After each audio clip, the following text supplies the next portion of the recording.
cô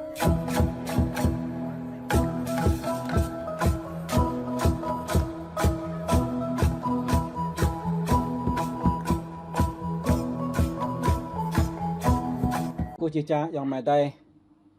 tận này có một đoạn là bọc group sẵn làm quạt làm này có chẳng livestream duyên về là chủ đề là đào ngũ là đối tượng đào ngũ này còn làm là đối tượng đào ngũ làm một lau pạ cho đối tượng này,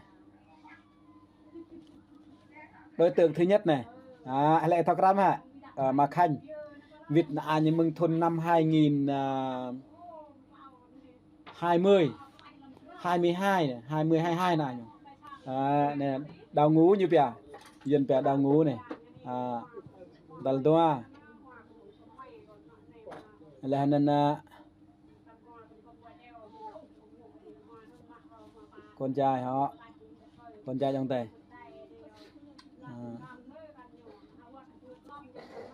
tên này nè dal doa cái bom màu rụp này đình can người tân hà đình can đào ngũ nhớ năm 2023 như đây nhìn 23 24 nhỉ 23 đình can này là tốt lắm á là mà yun hả đào ngũ như này đào ngũ mà đào ngũ mà này cho lọ đào ngũ lọ này nè này là đào ngũ này này là mà tri krong pa tua nhiều krong pa mang tua nhiều hết đào ngũ sana trong rại thì như là sana trong mà thầy làm iluk kudek tupan ilan nam lo tua le po ja kadong kai ngir betlon bonang lobon lam tawa dio jama bet lam mathe kete to pa ilan plot law như là le po kir to to serang klai sana kong ne nyu ui yên cả ngàn con nyu jam nang pra bra như thế là tập người tình nguyện đi sana nyu đào ngũ này không đào ngũ này cột lan này đào ngũ này còn đừng đào ngũ này đối tượng đào ngũ đào ngũ từ Thái Lan về Việt Nam đối tượng đào ngũ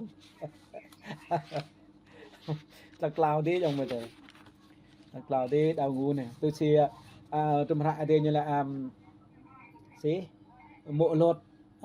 lăng nghìn một tuần ninh có buồn sang nhiều màm tiền nhiều trình cái đấy trình bắt đầu ra nên là xa cho đùa cho lầu cho bạ cho anh này hiện món mà mừng Việt Nam thì rè thì Thái Lan nhập ngũ món mình nhập ngũ lầu bạ cho tôi xì có thầu mà này hiện nhập ngũ phùng bạ cho ima cho phùng nhập ngũ mừng Việt Nam đi rồi nhập ngũ tới Thái Lan này bé em mà này món mà tua ông mộ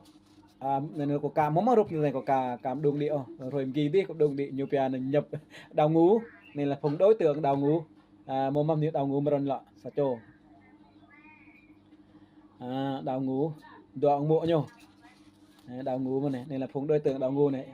nem rác sa cho mà khanh ibrick đào ngũ từ năm 2023 gì đó 23 chắc chắn 23 trong vòng 2223 rồi Matri ở Krongpa là Jun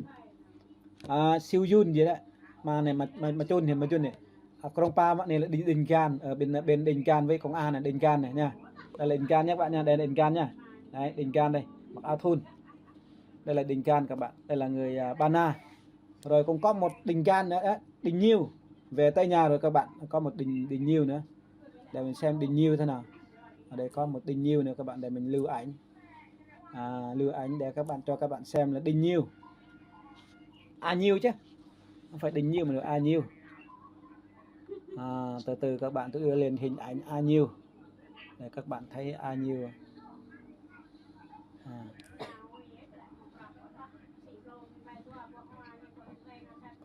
Đây tôi có hình ảnh nhiêu rồi.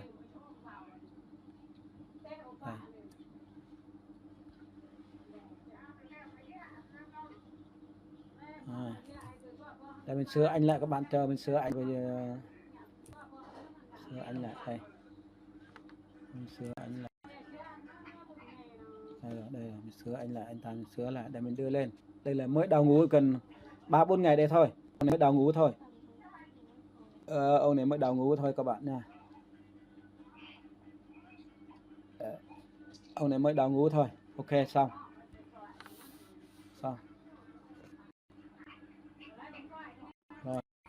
Xong mình đưa lên cái hình ảnh ông này đào ngũ. Rồi mình bật một ảnh nha bạn nha, bật ảnh nha, Mạc Khanh đây đi. Rồi mình sẽ up lên hình ảnh mới đào ngũ 4-5 ngày đây, về đến nhà rồi. Đây các bạn nha, đình nhiều người Ba Na các bạn nha. Đấy, đây là đào ngũ các bạn nha, những người đào ngũ các bạn. Những người nhập ngũ thì mình không đưa lên, nhưng mà người đào ngũ thì mình đưa lên. Tức là 4-5 người, lâu rồi, rất nhiều. Rồi đây có mạ đứa phùng vịt ở Thái Lan có trên xác thì cho mạ rồi nhiều vết, làm nhiều vết, thôn nhiều vết. Anh ăn nhiều rồi nhiều buồn nhiều là có đưa lên trên màn hình để buồn sáng bố. Đào ngũ phùng đào ngũ này phùng này nhiều bia nên mỗi dòng tề chặt mỗi dòng tề nhiều bia nên nhiều trong lại ta mình sẽ xì để bố cái krongpa này này có đưa lên hình cho tô krongpa này thế này, bỏ cái này xuống này tua cho này khơi là sau này sẽ tiếp dòng tề tụ Thái Lan này về đây tua cho này nhiều mỏ tua cho này chắc tua cho này mỏ bây giờ ta hoàn cảnh này đi nên bè đào ngũ bạ cho sẽ cho lọ các bạn đào ngũ sẽ cho lọ thì cho chỗ này mà cho này đào ngũ này có mà cũng đào ngũ hả mình tí dòng tề phụng đào ngũ ấy. Đào ngũ này các bạn cầm trùng thái lục này là hay bộ dạ nông cài người bật lon bật nặng bật làm táo thành ra phụng này dạ nông cài bật luôn phụng như này mà đâu đứt mày này chua thuần là pan thuần pro thuần vì chỉ hay bộ là tôi sẵn lại tôi đặt ra tê một lần chặt để cả tê nên phụng đào ngũ này một hướng lợi ở dòng mà thầy